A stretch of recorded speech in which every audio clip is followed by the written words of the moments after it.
Hello students. कल जैसा कि आप लोगों को मैंने पिछले वीडियो में आपको बताया था कि मनी का मीनिंग क्या है और उसका एवल्यूशंस बताते वक्त मैंने आपको बताया था सबसे पहला बार्टर सिस्टम, क्योंकि हमारी जो अर्थव्यवस्था थी, हमारी इकोनॉमी जो थी, स्टार्टिंग में विलेज लेवल की इकोनॉमी थी, ग्रामीण इकोनॉमी थी, इंफ्रास्ट्रक्चर नहीं था, यातायात आदि की सुविधाएं नहीं थी, तो एक छोटी सी जगह में सीमित होकर के रह गई थी। अलग अलग की इकोनॉमी अलग अलग थी। तो उस तरह मैंने आपको बताया था कि सबसे पहले जो एक्सचेंज हम करते थे तो वो था हमारा बार्टर सिस्टम। और बार्टर सिस्टम के पहले मैंने बहुत पहले बता चुका हूँ। आप लोग यदि बार्टर सिस्टम क्या है इसके बारे में जानकारी आपको लेना है तो हमारा इसके पहले वीडियो देखें, और उस वीडियो में आपको बताया गया। और उस वीडियो से कोई भी क्वेरी हो तो आप मेरे व्हाट्सएप नंबर पे मेरे से क्वेरी कर सकते हैं, अपनी प्रॉब्लम सेंड कर सकते हैं, मैं उसका सलूशन दूँगा। व्हाट्सएप नंबर मैं आपको बाद में बताऊंगा। फिलहाल हम चलते हैं कि सबसे पहले मैंने बताया था कि जो हम एक दूसरे से लेन देन करते थे, एक्सचेंज करते थे, वो हमारा था इवल्यूशंस ऑफ मनी हम पढ़ रहे हैं।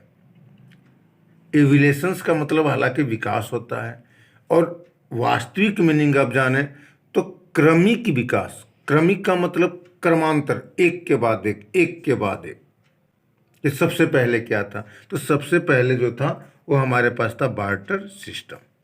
और इसके बारे में दोबारा एक बार रिपीट कर रहा हूँ कि ये कल इस टॉपिक को मैंने अपने पिछली वीडियो में क्लियर करा दिया था। तो इसका जो ड्रॉबैक था, उसके बाद जो हमारे पास प्रॉब्लम आई कि आखिर हम कैसे चेंज करें, हमारे पास वो चीज़ें होती नहीं है, ये स्टोर हम नहीं कर सकते हैं। तो फिर जो भी हमारे बुद्धिजीवी वर्ग थे उन्होंने क्या किया, एक कॉमनली मनी का निर्माण किया जिसको हम बोलते हैं कमोडिटी मनी।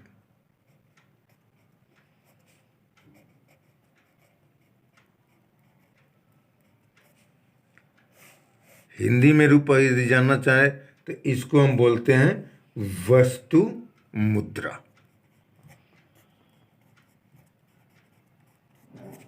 वस्तु मुद्रा का मतलब पहले तो वस्तु को वस्तु के साथ गुड्स, एक्सचेंज फॉर गुड्स। लेकिन जब ज़्यादा प्रॉब्लम आने लगी तो जो भी एक लिमिट सेक्टर के लोग थे उन्होंने अपने सुविधा के लिए क्या किया कि कमोडिटी मनी का विस्तार कर लिया। अब ये कमोडिटी मनी क्या होती है तो आप एग्जाम्पल समझ लें, क्योंकि एमसीक्यू के क्वेश्चन से डिटेल्स में अगले वीडियो डालूंगा। फिलहाल आप इतना समझ लें कि कमोडिटी मनी वस्तु मुद्रा के रूप में लोग कौड़िया, कौड़ी जो कहते हैं आम बोलचाल की भाषा में, कौड़ी, जो कि जस्ट लाइक छोटा शंख जो बजाते हैं पूजा पाठ में, उस टाइप का होता है। तो कौड़िया ये भी एक समुद्री पत्थर कह सकते हैं, स्टोन कह सकते हैं। कौड़िया या बोट, बोट मीन्स नाव, या फिर स्टोन जो कीमती पत्थर होते हैं, टबैको, क्लॉथ, लेदर, और भी बहुत सारी चीज थी। आप लोग कह सकते हो ईटीसी, ईटीसी मीन्स आप लोग जानते हो एटसेट्रा, तो इत्यादि। तो कहने का मतलब कि ये अपने एक क्षेत्र विशेष के लोग, जैसे कि पहले इंफ्रास्ट्रक्चर का वो नहीं था, अर्थात इंफ्रास्ट्रक्चर का मतलब कि हमारे पास यातायात की सुविधाएं नहीं थी। तो हमारी ग्रामीण अर्थव्यवस्था थी, विलेज लेवल पे थी। मुश्किल से 5, 10, 15 गांवों के बीच में ही अर्थव्यवस्थाएं चलती थी, लेन देन चलती थी। तो लोग अपने आप ये कर लिए थे कि हाँ जी, ये 5 बोरे चावल है तो उसके बदले में आपको 7 कौरियाँ दी जाएगी, या एक घोड़े की कीमत 1 कौरिया है या 15 कौरिया है। इस तरह से ये सारा डिसाइड किया गया था। लेकिन उसके बाद जब अंग्रेजों ब्रिटिश काल हमारे ब्रिटिश शासन हमारे पास आया, अंग्रेजों ने जब हमारे ऊपर हुकूमत किया, तो जो छोटे छोटे राज्य थे उन सबको इकट्ठा कर लिए उन्होंने। तो ये तो जो भी आपको कमोडिटी मनी बताया गया था, ये तो एक क्षेत्र विशेष में चलता है। लेकिन जब पूरे भारतवर्ष में या एक बहुत बड़े क्षेत्र में चलाना हो तो इस चीज़ को हम नहीं लागू कर सकते, क्योंकि हर क्षेत्र की अलग है। हमारे क्षेत्र में 5 है, अगले क्षेत्र में 10 हो सकता है, उससे अगले क्षेत्र में 2 हो सकता है। जिस तरह से डेवलप है उस हिसाब से उसका रिकॉर्ड रखा जाता था। तो समस्या आई। तो अंग्रेजों ने क्या किया ब्रिटिश शासनकाल में, कि अंग्रेजों ने मेटल मनी का निर्माण कर दिया, क्योंकि वो पूरे भारतवर्ष पे राज करते थे, कोई क्षेत्र विशेष पर नहीं। तो फिर आया हमारा metal money. Metal money means gold and silver coins. चांदी, सोने और चांदी के सिक्के का निर्माण। सोने के सिक्के तो हमारे राजा महाराजाओं के दौर में भी चल रहा था, इतने मोहरे दे दिया जाए, इतने मोहरे दे दिया जाए, लेकिन उस मोहरे की कोई कीमत अंकित नहीं किया गया था कि 1 या 10 मोहरे के बदले में कितना क्या मिलेगा। लेकिन ब्रिटिश शासन के दौरान उन्होंने क्या किया, सिल्वर कॉइन्स 1 रुपए के सिक्के का उत्पत्ति की, उन्होंने डेवलप किया और इस तरह से मुद्रा का आविष्कार हुआ।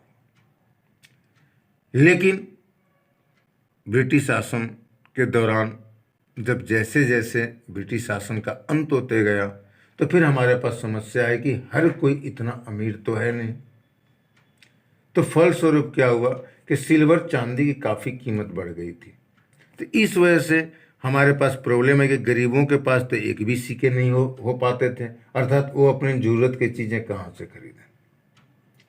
तो फिर इसी एविडेशंस में मेटल मनी के बाद में जब अंग्रेज़ों के शासन से हम मुक्त हुए, तो फिर हमारे पास आया पेपर मनी। जब हमारी गवर्नमेंट बनी तो उन्होंने क्या किया, पेपर मनी डेवलप किया। पेपर मनी क्या होता है, तो जो भी आजकल आप लोग कागज़ के नोट देख रहे हो, 2 रुपये, 10 रुपये, 5 रुपये, 50 रुपये, 500 रुपये, 2000 रुपये, ये सारे आपके पेपर मनी होते हैं। पेपर मनी के अंतर्गत आपका जो 1-2 रुपये, 5 रुपये के जो सिक्के होते हैं, ये सारा पेपर मनी के अंतर्गत आता है, क्योंकि इनकी क्रेडिट वैल्यू जो होती है वो मेटल वैल्यू से ज़्यादा होती है।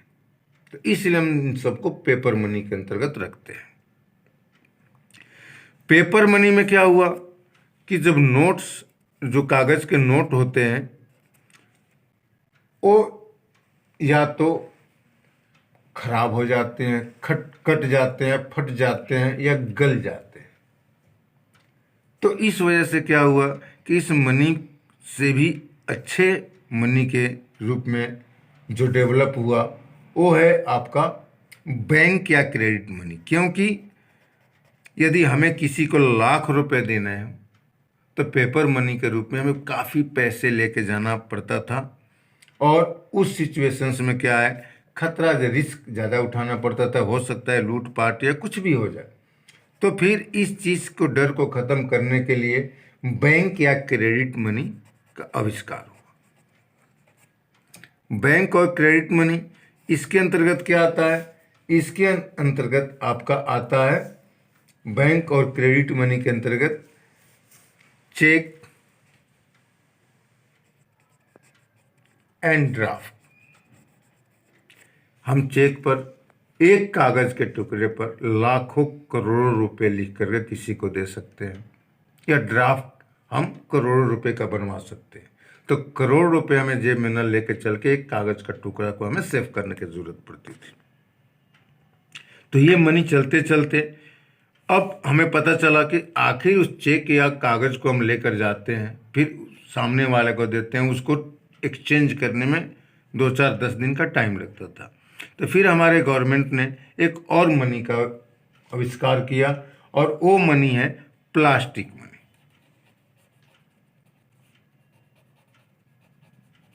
प्लास्टिक मनी, प्लास्टिक मनी में आपका आता है credit card and debit card.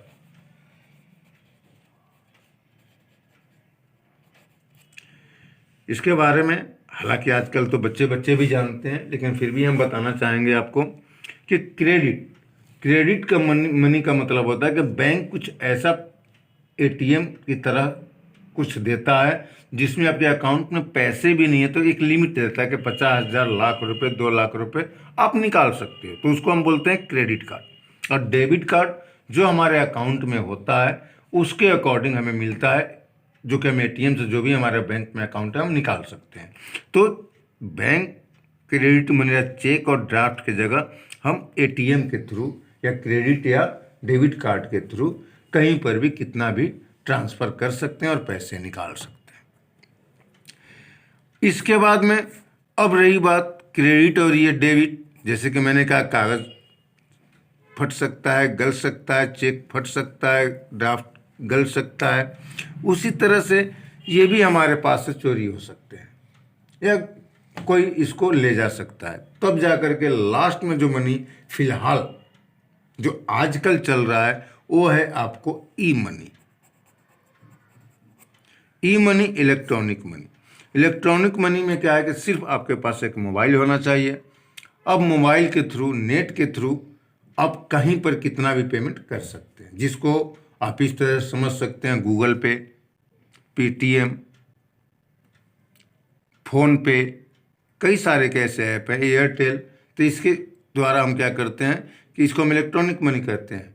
हमें किसी चीज़ की ज़रूरत नहीं है, बस मोबाइल के थ्रू, इलेक्ट्रॉनिक मीडिया के थ्रू, नेट के थ्रू हम मनी जहाँ मर्जी वहाँ उतना ट्रांसफ़र कर सकते हैं, आ सकता है और जा सकता है।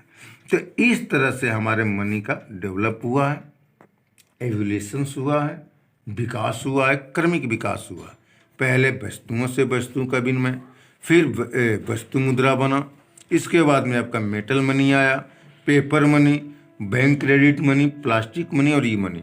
अब मैं आप लोगों से, सभी स्टूडेंट्स से यही कहना चाहूँगा कि आप लोग इन सबको याद रखना होगा कि इसके क्या क्या एग्जाम्पल्स हैं, क्योंकि आज इस सेशन में जो भी आपका फर्स्ट टर्म का टेस्ट होने वाला है, एग्ज़ाम होने वाला है बोर्ड का, उनमें सारा MCQ आएगा।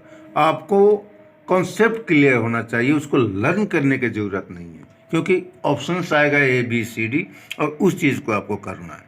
तो इसलिए आप लोग इन सब चीज़ों पे ज़्यादा फोकस करें और इससे रिलेटेड क्वेश्चंस को आप लोग चयन करें। अगर कोई भी क्वेरी हो तो मेरा व्हाट्सएप नंबर या टेलीग्राम नंबर है 8909305376। आप लोग इस नंबर पे अपनी पर्सनल क्वेरी कर सकते हो। और लास्ट में मैं फिर वही कहूँगा कि आप लोग मेरे चैनल को सब्सक्राइब ज़रूर करें, मेरे वीडियो को शेयर ज़रूर करें और लाइक का बटन दबाना ना भूलें। थैंक यू स्टूडेंट्स, दोबारा कल मिलते हैं।